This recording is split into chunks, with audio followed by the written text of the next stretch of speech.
Iconique, le podcast qui décrypte notre fascination pour les artistes. Épisode 4, les Beatles, icônes spectaculaires et sincères. C'est le groupe le plus connu du monde. Les 4 garçons dans le vent, comme on les surnomme, sont aujourd'hui de véritables légendes de la musique. C'est le groupe qui a vendu le plus de disques dans le monde, plus d'1 milliard. L'un des premiers à provoquer un phénomène d'hystérie incroyable partout où ils allaient. Leurs chansons, leur style, leur succès, leur personnalité, leur influence ont contribué à entretenir le mythe de ce boys band. Emblème de la culture britannique, ils sont l'étendard d'une époque, et pas n'importe laquelle, celle des années 60 et son vent de liberté et d'émancipation. Aujourd'hui, toutes les générations fredonnent leurs tubes. Let It Be, Hey Jude, Yesterday, Help. Nous avons créé une icône, les Beatles. Mais comment ne pas faire autrement? Il y a tous les ingrédients d'une rockstar planétaire. Célébrité fulgurante, génie artistique, foule en délire, record du monde, séparation fracassante, tragédie et beaucoup d'argent. Leur image fait vendre et leur musique cartonne encore 50 ans après leur séparation. Mais les Beatles, c'est aussi des artistes passionnés et talentueux qui ne font pas de la musique pour l'argent ou la gloire, mais pour le plaisir et l'amour de l'art. Alors, coup de projecteur sur notre fascination pour cette icône aussi spectaculaire que sincère. Commençons par un rapide portrait des artistes. C'est le portrait iconique. Caractéristiques physiques. Costume-cravate, bottines et magnifique coupe au bol. John Lennon, né le 9 octobre 1940 à Liverpool et assassiné le 8 décembre 1980 à New York. Paul McCartney est né le 18 juin 1942 à Liverpool. George Harrison, né le 25 février 1943 à Liverpool, est mort le 29 novembre 2001. Sir Richard Starkey, plus connu sous le nom de Ringo Starr, est né le 7 juillet 1940 à Liverpool. Et maintenant, découvrons les 5 ingrédients de la vie des Beatles qui nous font fantasmer. C'est la recette iconique. Le premier ingrédient de notre fascination pour les Beatles, c'est leur destin hors du commun. C'est une vraie success story. De bande de garage à monument de la musique, seulement quelques années s'écoulent. Leur carrière est synonyme de tubes planétaires, de foule en délire, de voyages et d'incroyables rumeurs et scandales. Leur succès fascine. Il fascine d'abord par sa fulgurance et son ampleur. Ils ont rempli des stades et ont subi la Beatlemania.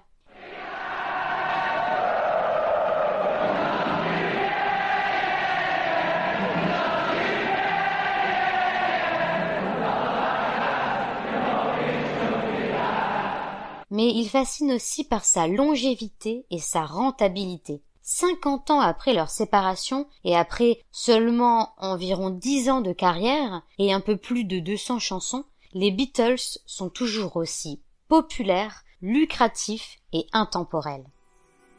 Le deuxième ingrédient de notre fascination pour les Beatles, c'est leur style indémodable.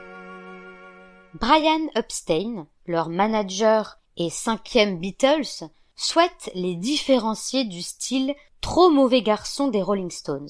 Une inspiration, le mouvement mode, contraction de moderniste. Les Beatles s'habillent et développent l'effet de groupe, tels des quadruplés. Pour être stylé comme les Beatles, il te faut complet veston sombre, veste au style édouardien, sans col à 4 boutons, pantalon à pince, cravate fine assortie, chemise blanche ou col roulé, trench ou caban, écharpe unie ou tartan. Sans oublier les 2 touches de folie qui font toute la différence, une coupe au bol et des bottines Chelsea à bout pointu et talons cubains, rebaptisés Beatle Boots. Ce look garantit bon chic, bon genre, plaît aux filles et aux mères comme aux fils à papa. Jacqueline de Cosette, journaliste mode chez GQ Magazine, explique: si, en 1964, la musique des Beatles enchante une génération, c'est aussi et surtout leur dégaine qui déclenche l'hystérie. Aujourd'hui, la mode n'a pas fini de se souvenir ni de se lasser du style sobre et habillé qui a hissé ces garçons au rang d'icônes vivantes. Le troisième ingrédient de notre fascination pour les Beatles, c'est leur complémentarité artistique. Le succès des Beatles s'explique par la collaboration, voire la compétition, entre deux génies musicaux, Lennon et McCartney, mais ce succès ne peut exister sans cette mystérieuse énergie entre les quatre membres. Tout est minutieusement travaillé et chacun a un rôle particulier, comme explique Michel Page-Schmidt dans l'Encyclopédie Universalis. Le quatrième ingrédient de notre fascination pour les Beatles, c'est leur influence. Les quatre garçons dans le vent sont devenus des garçons dans le temps, selon la formule du journaliste Marc Lambron dans le Figaro magazine. Ils ont participé à la création du pop-rock et ont renversé l'industrie musicale. Nick Mason, fondateur et batteur du groupe des Pink Floyd, explique: le fait que les Beatles aient pris le contrôle du studio a ouvert la porte à ceux qui les ont suivis. Leur expérimentation technique et musicale, leur succès mondial et leur conscience politique grandissante ont permis aux Beatles d'être influents au-delà de la musique jusqu'aux révolutions sociales et culturelles de leur époque.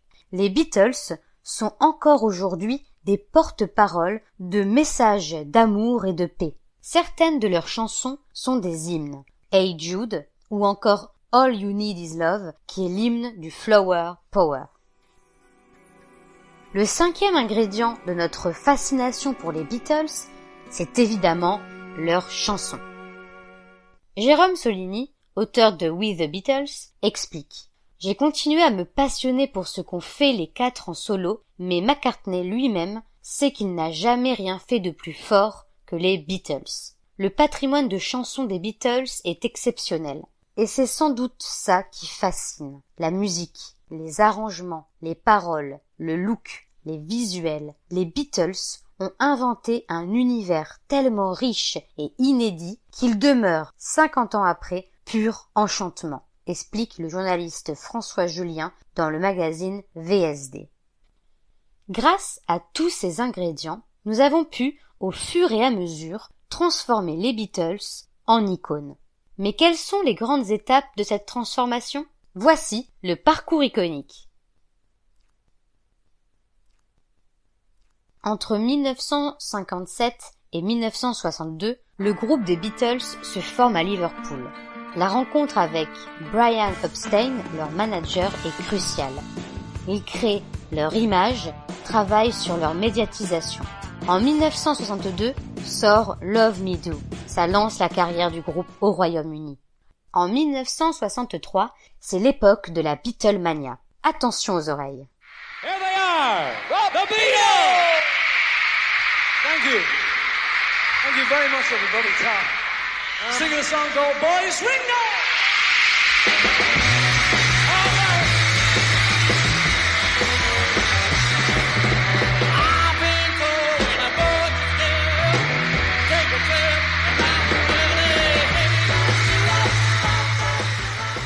Hurlements, évanouissements, mouvements de foule et salles de presse prises d'assaut par le public et les journalistes.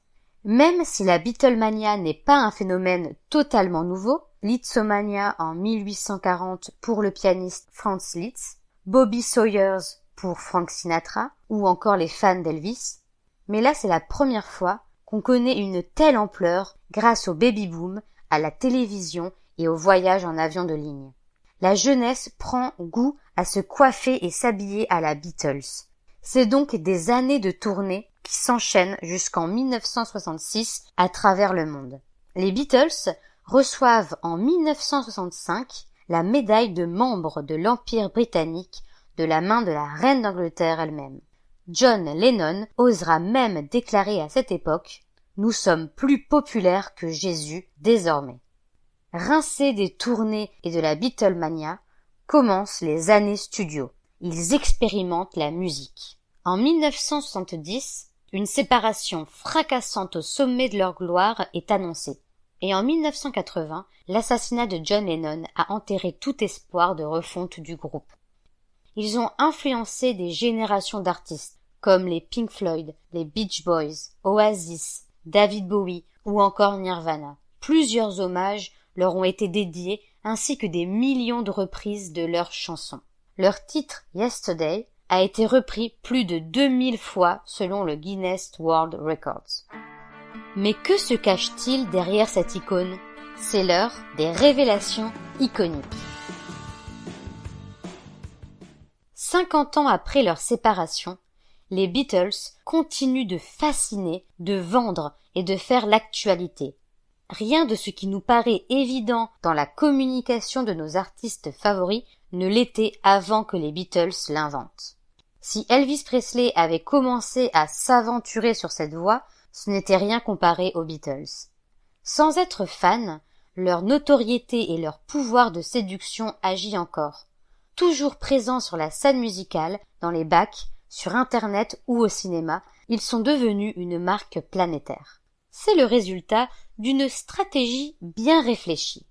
Brian Epstein, leur manager, avait bien compris qu'il fallait jouer la carte de l'universalité. En plus d'un travail sur leur image, ils créent des logos et des visuels forts.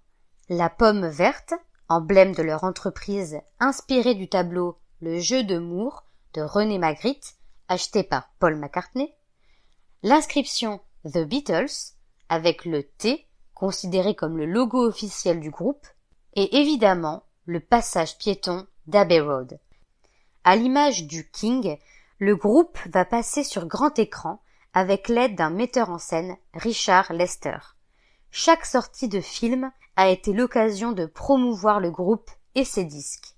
Pour réussir à tout maîtriser, les Beatles ont créé leur propre label avec Apple Corps en 1968, qui gère l'ensemble des contenus musicaux et audiovisuels.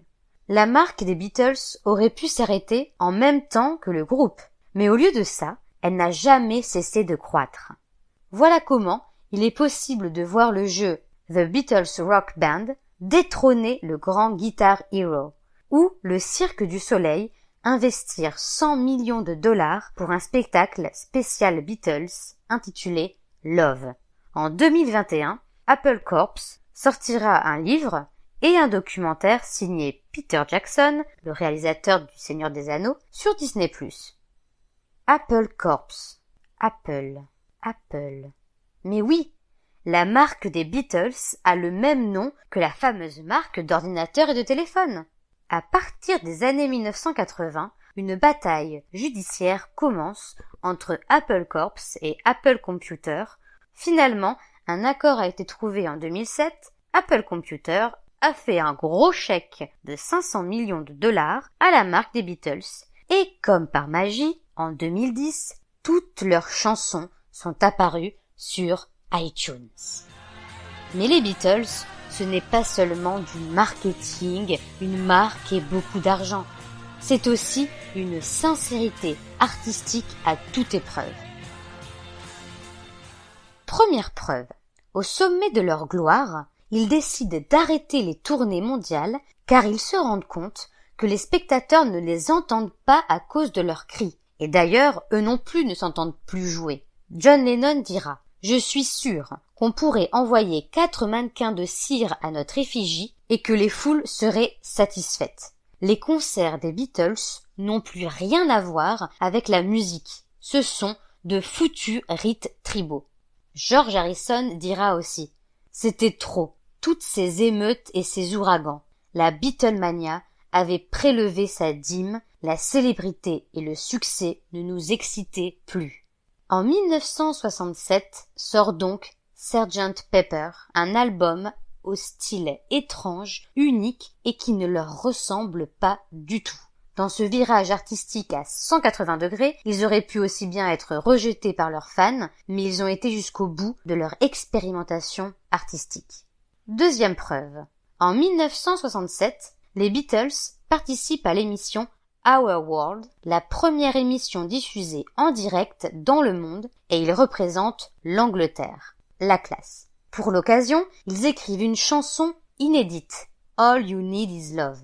Alors que quelques jours avant est sorti l'album Sgt. Pepper, eh bien la promo de leur nouvel album, ce n'est pas pour eux.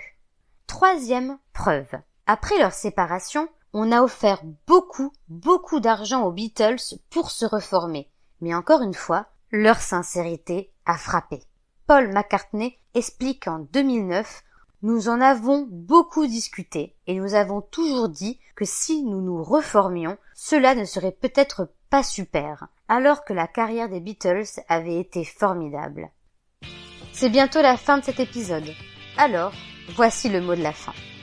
Le journaliste américain Mark Edgar s'est penché sur l'art des Beatles. Le génie des Beatles, selon lui, est le fruit de leur ignorance. C'est parce qu'ils ne connaissaient pas la musique qu'ils ont su prendre tant de liberté avec elle.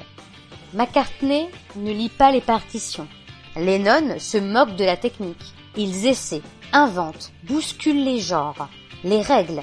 Chaque nouvelle chanson est un jeu, un défi, une recherche de l'avant-garde. Ils construisent leurs morceaux comme des tableaux. Les écouter travailler, c'était comme regarder Picasso en train de peindre, explique Edgar. La journaliste Simone Dominic conclut. Loin des années 60, le secret des Beatles est là, dans cette énergie euphorique qui jaillit de leurs chansons et dans cette simple constatation. Leur musique rend heureux.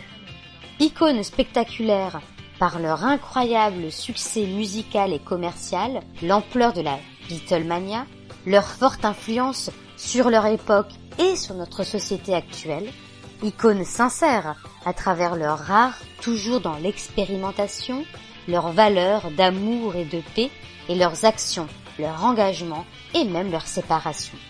Le mot de la fin revient évidemment aux Beatles. Ce ne sera pas John ou Paul, mais George. Les Beatles existeront sans nous. Les Beatles ont sauvé le monde de l'ennui. Merci d'avoir écouté cet épisode d'Iconique, le podcast qui décrypte notre fascination pour les artistes. Et merci à mon ami Robin, grand fan des Beatles, qui m'a aidé à écrire cet épisode. À bientôt!